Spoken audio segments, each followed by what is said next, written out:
It's that time of year again. Monster Bash time.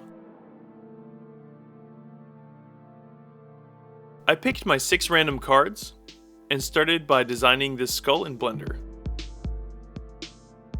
The first one I printed was way too big, so I printed a smaller one which will be the base of my creation. Deciding to sculpt the monster itself from clay meant that I needed to start with a wire armature.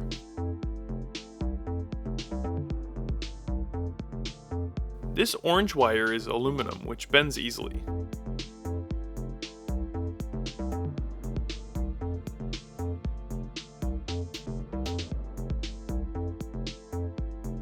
Then I strengthened the armature with a thinner but stronger steel wire.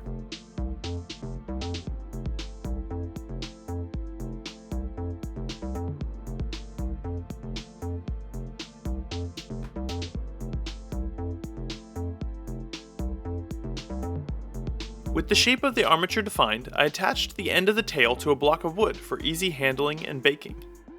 Then it was onto the clay. I used a cheap polymer clay to bulk out the body.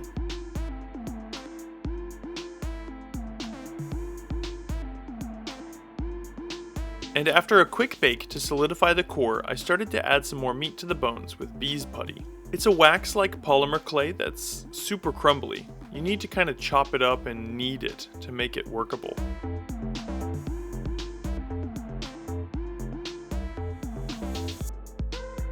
Using various tools, I added and smoothed,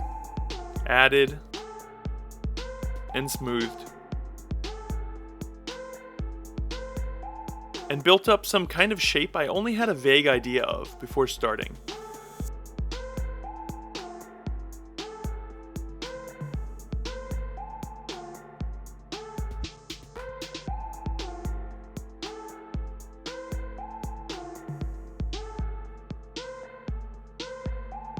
For this mouth card, I made a little flappy mouth by rolling out a snake of clay and attaching it under the head.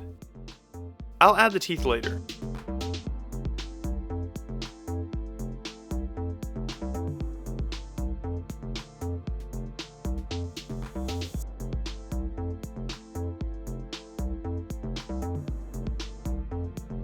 This eye card was easy enough to incorporate.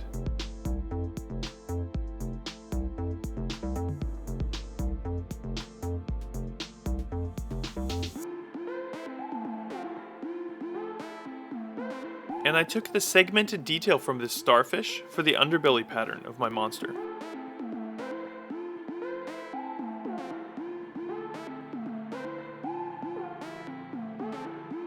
This bees putty clay is really nice to work with, and I'm sure I can make something nicer as my sculpting skills improve.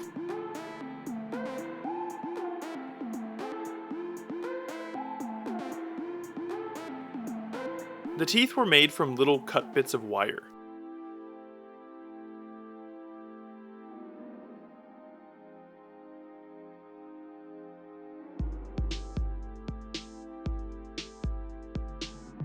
I used this insect card as the inspiration of spikes and other pointy bits.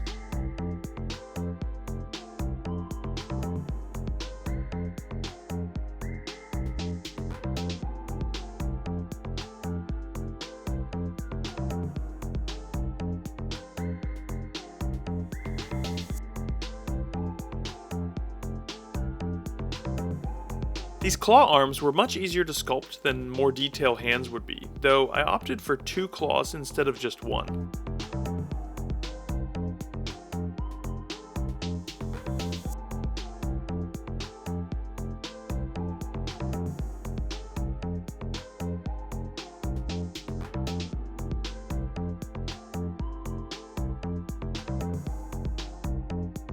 After a bake, I drilled some small holes down the creature's back.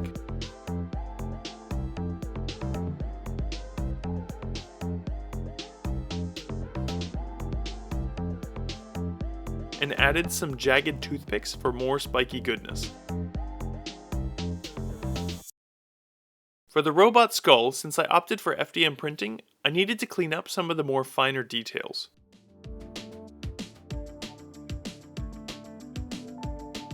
I sanded it smooth and filled in some gaps with modeling paste.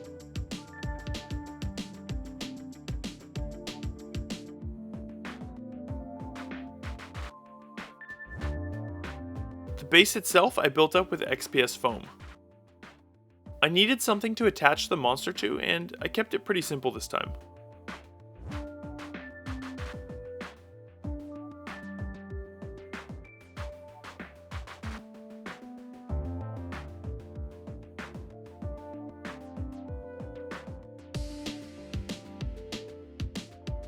This guy is so excited for Monster Bash, and he wants you to check out the playlist of all the other cool participants too. I smoothed out the foam and unsmoothed out the back of the monster.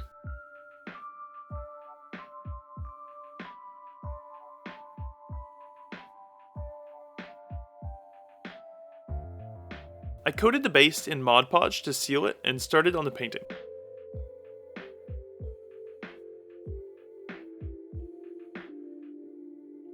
When I did the shading for the underbelly, I splattered some paint by flicking the airbrush trigger. And then I chose a transparent light green to allow the speckles to show through. The skull had to be silver, of course.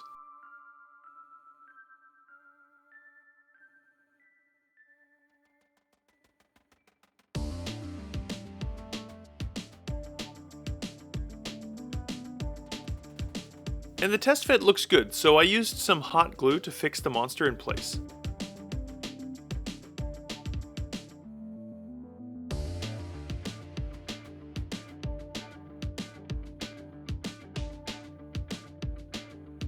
And tried to hide my crimes with more modeling paste. Can't forget the eyeballs. These are little plastic beads from the 100 yen store.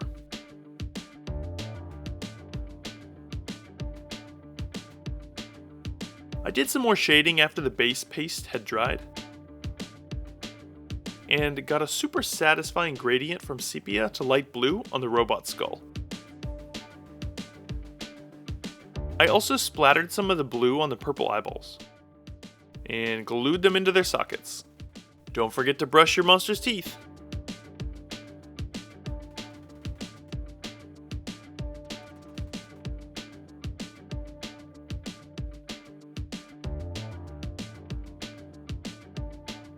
And after painting the rim black, this monster was bashed. I'm still not very confident in my clay sculpting skills, and there are a few times I didn't even want to look at this thing. But in the end, I'm happy with all the colors and textures I brought together to make this little guy for Monster Bash. Be sure to check out the description of this video for that playlist with everyone else's videos too. Special thanks to Conjured Craft for setting up this year's Monster Bash again, and extra special thanks to my Patreon supporters. Go create something, and I'll see you on the next build.